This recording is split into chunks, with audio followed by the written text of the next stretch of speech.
Hola, ¿cómo está dans la casa? Mi amor Christopher. Et mon espagnol est à chier. Voilà, on peut le dire.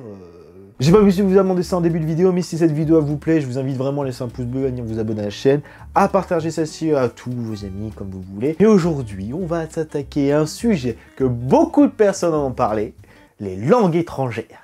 Ouais, parce que c'est bien beau, tu vois, les gens ils prétendent qu'ils parlent 5 langues, 6 langues, 7 langues. Moi j'en parle une déjà et je la parle pas correctement. Ah oui, parce que le français, commençons par la première langue, la langue de Molière, ce français.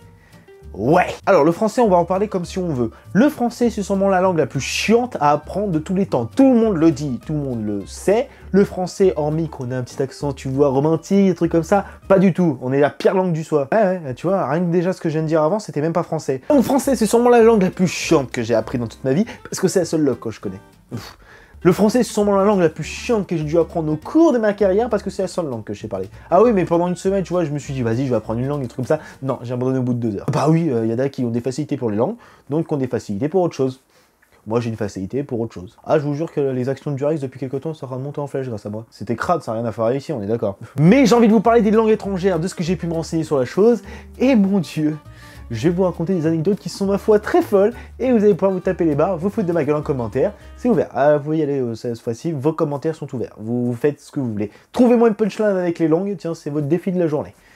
Ouais, je sens qu'on va être tabu. J'ai envie de commencer par une langue morte. Tout le monde connaît le latin, tout le monde le sait que ça a été dit en vidéo 15 000 fois, les gens qui prennent latin, on vous comprendra jamais de votre vie. Moi, dans mon collège, c'était les gens qui prenaient latin, c'était, oui, ils nous vendaient des trucs de, ça va t'améliorer en français, c'est pas mal. Non, on sait tous que ceux qui faisaient latin, c'était juste pour partir dans le voyage en Italie. L'Italie, oui, le latin, l'Italie, Rome. Sauf que le latin est une langue morte, son nom l'indique.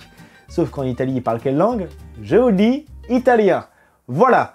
Comment enculer la société, voilà. Bon. C'est ça, les jeunes ils y allaient, ils disaient on va parler latin, on va lui dire bonjour en latin, le mec il les a regardés, il les a insultés.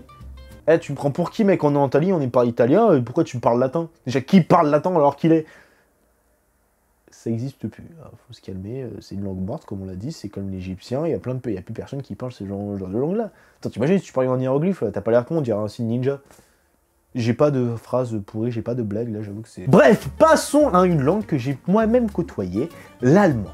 L'allemand, on peut dire ce qu'on peut dire sur l'allemand, que ça pique les yeux, on va pas se mentir, mais les Allemands, dites-moi si je me trompe, quand vous nous parlez, pourquoi vous nous agressez? Je comprends bien que l'allemand, c'est soit la meilleure chose qui puisse arriver au monde, mais quand je parlais allemand, j'avais l'impression de bafouiller, de dire de la merde à longueur de journée. Quand mon prof d'allemand me regardait et me disait « Je vais partir à la tête plus vite que prévu », il voyait ma gueule, il savait que son cours était pourri, il savait bien qu'au moment précis où je débarquais dans la salle, il savait très bien que c'était terminé. Je comprenais rien à l'allemand. Le seul moment où j'ai dû avoir la moyenne, parce que j'ai pu tricher sur mon voisin qui était fort en allemand. Ouais, je vous jure, hein. Je suis pas fier non plus. Hein. Pour ça que j'ai arrêté en 4e année. Enfin, en quatrième de collège. Pour faire espagnol. Et justement, parfaite transition pour passer à l'espagnol. L'espagnol, la langue du caliente, tu mets un petit coup là. C'était crade de ouf, putain. L'espagnol, c'est sûrement une langue, je pense, qui est plutôt facile à apprendre. Alors, je vais calmer tout de suite les gens qui disent que pour faire de l'espagnol, il faut prendre le français et mettre des A et des O. Oui et non. Enfin, il faut pas se mentir non plus. Si tu dis salut à un mec, il va te regarder, il va te faire. Il est con, il est con. Ah, c'est comme quand t'as un français qui parle à un autre français et qui lui dit wesh, tranquille, Sartek, bien ou bien. Il est con, il est con. Quand en français tu te trompes pour dire le genre, si c'est un ou une, ah bah en espagnol, putain, les gens ils te regardent avec des airs bizarres. Ah bah l'espagnol c'est simple, tu te fais avoir, parce que en espagnol il y a plusieurs espagnols. Bah oui, c'est comme le français, il y a plusieurs types de langage. Bah en espagnol c'est pareil, il y a le catalan et l'espagnol. C'est pas du tout la même chose. Je te rassure que les catalans, pour avoir été là-bas, ils te reprochent mais 1000 fois de te foutre de leur gueule. Ah parce que c'est comme si tu disais à un Parisien qu'il est Marseillais, hein. Ah c'est une insulte. Ah bah attends. Non, je suis pas catalan, je suis espagnol. C'est comme si tu disais un Canadien qui était québécois. Voilà. Ensuite, j'ai envie de vous parler de l'italien. L'italien, waouh. Cette langue que j'ai jamais su comprendre pourquoi les gens la kiffaient autant. Bellissima, moi, caliente. Muy caliente. Ah ouais, d'accord. Bon, alors moi, faut que je revoie mon italien. Cette langue-là, c'est sûrement pour moi, je trouve une des plus belles. C'est la langue que je trouve que les mecs, ils ont le truc avec les mains, alors que nous, les Français, on tape, on frappe. Bon, comme l'être humain, j'ai envie de vous dire. Mais je sais pas pourquoi l'italien est... Je trouve que c'est le romantisme. On dit que les Français, on est romantiques. Pas du tout. Les Italiens, vous savez, ce petit truc romantique. Les Italiennes, vous êtes bonnes, putain. Vous êtes belles. Belle. J'ai pas de problème. Je veux pas de problème, littéralement, avec vous, la jante féminine, s'il vous plaît. Pardon. Il n'y a pas de phrase. Un truc qui n'a rien à voir, mais il y a quelqu'un qui crie en bas, chez moi. D'accord.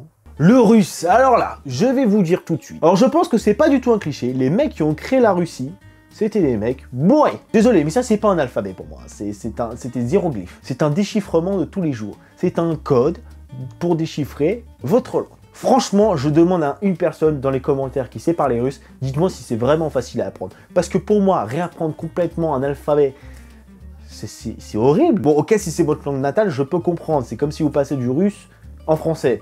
La transition a dû être compliquée, je vous dis chapeau, franchement, bravo quand même, là, tu sais bien parler français, qu'en plus tu parles russe, bah putain t'es chaud. Hein. Mais les Russes ont ce petit délire de dire que c'est des gens bourrés. Oui, bah quand ils ont inventé la langue, ils étaient sûrement très bourrés. Comme les Français. Et les Irlandais. Mais c'est pas les Irlandais qui ont inventé l'anglais, mais c'est pas grave. C'est cliché, je sais très bien que c'est cliché, mais j'ai envie de vous dire, on a tous des clichés, les Parisiens, on est soi-disant romantiques. Va apparaître, tu verras le romantisme. Ah, je te jure que le romantisme, il est mort et enterré depuis bien longtemps.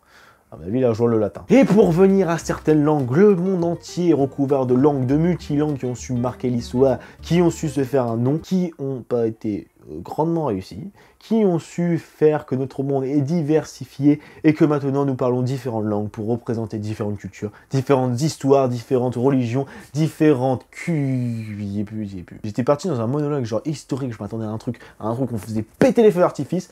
Non, t'auras ma gueule de con jusqu'au bout de la vidéo.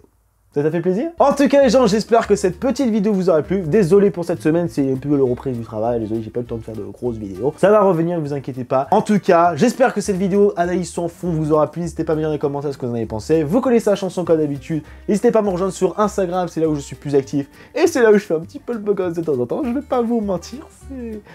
Bah faut bien, au bout d'un moment, genre, faut bien que je me valorise moi-même. Et sur ce, je vous dis rendez-vous pour une prochaine vidéo. Justement.